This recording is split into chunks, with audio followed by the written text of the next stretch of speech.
بسم الله الرحمن الرحيم الحمد لله والصلاة والسلام على رسول الله وعلى آله وصحبه أجمعين أما بعد السلام عليكم ورحمة الله وبركاته أهلا وسهلا ومرحبا بكم តើបងប្អូនអរគ្នាសូមស្វាគមន៍មកកាន់មេរៀនថ្មីរបស់យើងថ្ងៃនេះមេរៀនទី3នៅក្នុងជំពូក4អៃណាមូហាម៉ាត់នៅក្នុងមេរៀនទី3គឺយើងនឹងធ្វើលំហាត់តាក់ទងទៅនឹងការសន្ទនារបស់យើងដោយឲ្យបង្កើតជាគំរូតើឥឡូវយើងមើលលំហាត់ទី1 التدريب الأول تبادل السؤال والجواب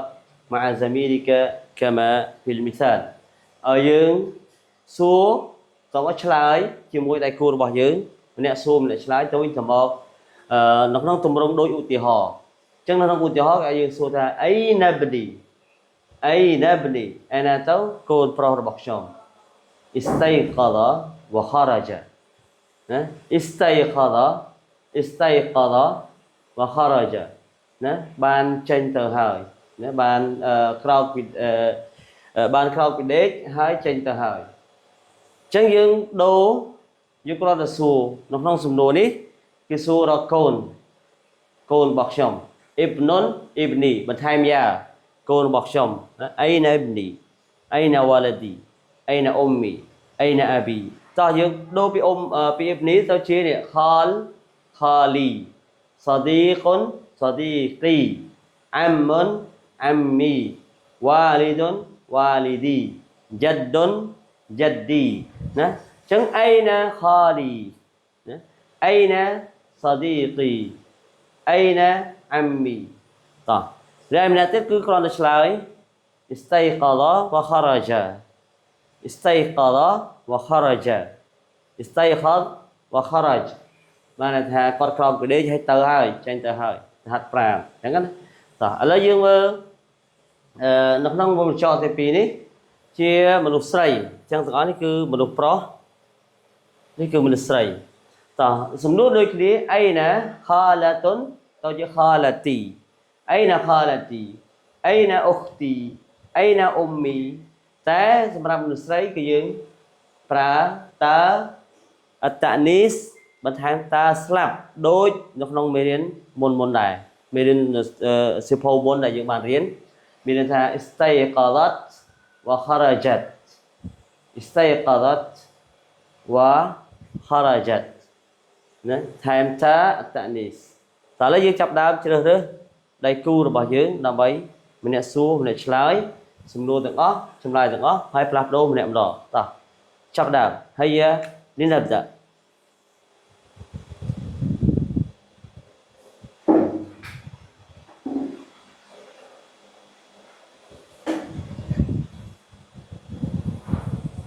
Alhamdulillah តោះបន្ទាប់ពីយើងបាន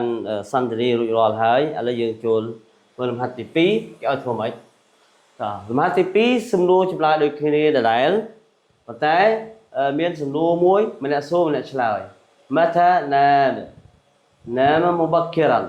ណាអញ្ចឹងកិរិយាសព្ទដូចគ្នាពេលណាគាត់ដេកគាត់បានដេកពេលណាណាmubakkiran nama mubakkiran គាត់ដេកពីប្រលប់ឬក៏ដេករស់រាន់អញ្ចឹងយើងបដូរពីកិរិយាសព្ទដេកសកម្មភាពដេកទៅជាសកម្មភាពដើរសកម្មភាពចេញទៅលេងរត់បើកបិទណាណាហ្សាឡាចុះអញ្ចឹងទៅយើងគ្រាន់តែសួរថា mata masha តើគាត់ដើរពេលណា masha mubakkira mata kharaja mata zara ណាអញ្ចឹងចម្លើយដូចគ្នាអញ្ចឹងយើងគ្រាន់តែដូរពាក្យក្រហមនេះទៅជាពាក្យមួយ masha ជំនួសឲ្យ nama kharaja ជំនួសឲ្យ nama ដូរមកឲ្យ zara ជំនួសឲ្យ nama អញ្ចឹងទៅណាតោះងាយតោះសំណួរបែបនេះគឺយើងធ្វើរួចច្រើនដងមកហើយឥឡូវគឺយើងបន្តធ្វើវាដដែលមិនចង់បានការសរសេរគឺផ្ដោតសំខាន់ទៅលើការចងចាំនៅទម្រង់សំណួរហើយនឹងចម្លើយហើយយើងហាត់និយាយជាមួយដៃគូរបស់យើងតោះយើងចាប់ដើម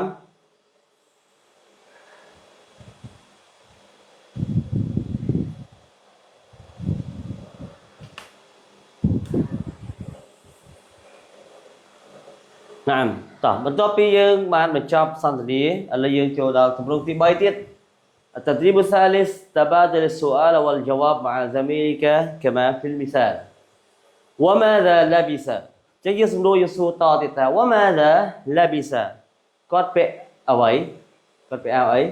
labisa malabisal jarji có bẹ sầm liệm bẹ rột chẳng dương miên pi cái ya sát bẹ hai nắng rột ta lấy dương đố pi cái hòm ní po cái hòm thì pi thằng này đã وماذا خلع وماذا خلع có đó ấy đó sầm liệm bẹ ấy chúng lấy خلع ملابس النوم خلع ملابس النوم còn đó sầm liệm bẹ để chẳng jarjin menurut cái thì pi hay là bisa đôi khi biện là tìm mồi này tỏ cái dương chập đáo tỏ vẫn to tiết sầm nuôi chùm lái vẫn to chỉ môi nó đầy cột bò hiệp tiệt tỏ phong to đủ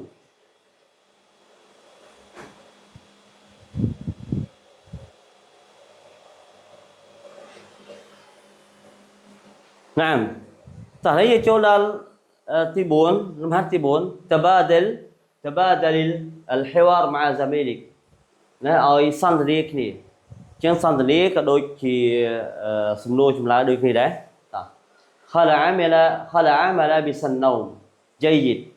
ចឹងដូចមិញចឹង خلع لبس នេះ النوم الجرد خلع ملابس النوم គាត់ដោះសម្លៀកបំពាក់ដេកទៅជា لبس ملابس الجرد គាត់ពាក់សម្លៀកបំពាក់រត់ خلع ملابس المشي គាត់ដោះសម្លៀកបំពាក់ដើរហាត់ប្រាណយ៉ាងទៅហើយអ្នកទី2គាត់ថាឆ្លើយត جيد جيد جيد ល្អ جيد ល្អតោះ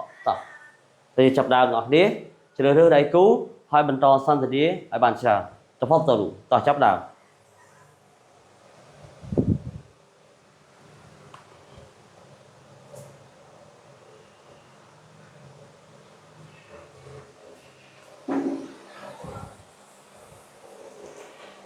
نعم បងប្អូនទាំងគ្នា أحسنتم អ្នកទាំងគ្នាបច្ចុប្បន្នសន្ទនាហើយព្យាយាមបានល្អទៅតាមទម្រង់អ្វីដែលគេចង់បាន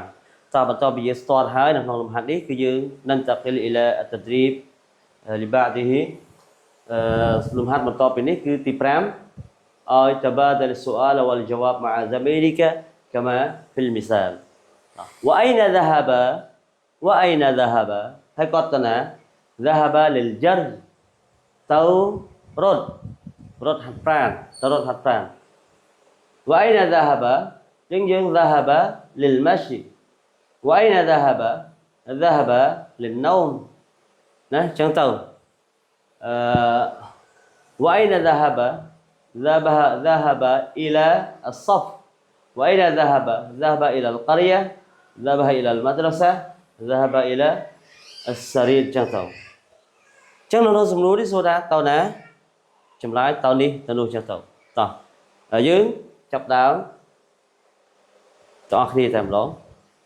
ជាមួយដៃគូរបស់យើងណាស់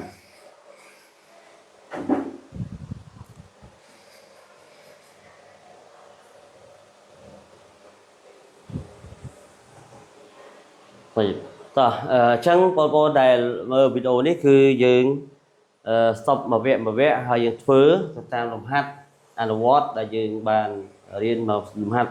ពីមួយទៅមួយវាមួយទៅមួយចឹងទៅគឺយើងអាចបញ្ឈប់បានហើយយើងធ្វើរហូតដល់ចប់តោះឥឡូវដើម្បីកុំឲ្យខាតពេកយើងបន្តលំហាត់إلى التدريب السادس التدريب السادس លំហាត់ទី6 نعم លំហាត់ទី6 تبادل الحوار مع زميلك ឲ្យយើងសន្ទនាជាមួយនឹងមិត្តភក្តិរបស់នេះឯងដោយក្នុងឧទាហរណ៍ដែរ الجري جيد للصحة والمشي جيد للصحة جيد للكبار والصغار ចឹងម្នាក់ الجري جيد للصحة ម្នាក់មក والمشي جيد للصحة ហើយតវិញ جيد للكبار والصغار ល្អទាំងចាស់ទាំងក្មេងៗចឹងបន្តពីនេះគឺយើងដូរពី اللعب اللعب اللعب لعب គេ لعب اللعب បានន័យថាការលេង جيد للصحة والنوم جيد للصحة ហើយបន្តមកអីទៀតចឹងទៅណា المشي ឬក៏ الدرس ឬក៏មេរៀនឬក៏អីទៀត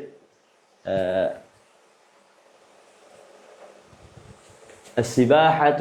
ការហែលទឹកឬក៏ الأكل ការហូបអញ្ចឹងទៅណាតែសំខាន់យើងដូរពីសកម្មភាពរត់ហើយនឹងដើរទៅជាអ្វីដែលមាននៅក្នុងវងកញ្ចក់តោះចាប់ផ្ដើមយើងអនុវត្តទាំងអស់គ្នា هيا لنبدأ هيا لنبدأ جميعا តោះចាប់ផ្ដើមតោះយើងពិនិត្យមើលកន្លែងនេះមិនមែនជាលក្ខណៈសំណួរចម្លើយទេគ្រាន់តែថាការនិយាយឆ្លើយឆ្លងគេឲ្យបានគេឲ្យមកថាម៉េច Hiwar និយាយឆ្លើយឆ្លងគ្នានិយាយម្នាក់ម្ដងចឹងយើងមានពាក្យពីរនៅខាងក្រោមនេះចំនួនដោយរត់ហើយនឹងដើរលេងដេកហើយយើងបន្ថែមមកចុចឃើញគេដែរ Al-Aklu ហូបចឹងទៅណាម Al-Qiyamu ឈរចឹងទៅណាមតោះតើឥឡូវយើងចូលដល់លំហាត់ចុងក្រោយនៅក្នុងមេរៀននេះ تبادل الحوار مع زميلك تبادل الحوار مع زميلك ឲ្យយើងសួរដោយមិនចាំបាច់ជំនួសពាក្យអីទេមានន័យថាយើងចាំសំណួរនេះគឺសួរគ្នាតែម្ដង أين ابني محمود استيقظ وخرج متى نام نام مبكرا وأين ذهب ذهب للمشي المشي جيد للصحة جيد للكبار والصغار តោះទន្ទឹងឲ្យចាំទម្រង់នេះហើយនិយាយគ្នាសួរគ្នាម្នាក់ម្ដងម្នាក់ម្នាក់ពីរនាក់ម្នាក់ពីរនាក់ណាសិស្សទី1ទី2ទី1ទី2ដូចគ្នាហ្នឹងនិយាយឆ្លាស់គ្នាដើម្បីទម្លាប់នៃការនិយាយរបស់យើងបានច្រើនអញ្ចឹងនេះគឺជាអ្វីដែលមាននៅក្នុងមេរៀនរបស់យើងហើយសង្ឃឹមថាបងប្អូនព្យាយាមដើម្បីលំហាត់ណាធ្វើទៅតាមលំហាត់ដែលគេចង់បានដើម្បីឲ្យយើងទាំងអស់គ្នាមានការចងចាំបានច្រើនអ៊ីនសាអល់ឡោះជួបគ្នានៅក្នុងមេរៀនក្រោយអស្សឡាមអាឡៃគុំវ៉ារ៉ាហ្មាតុលឡោះវ៉ាបារកាតុម៉ាអស្សឡាម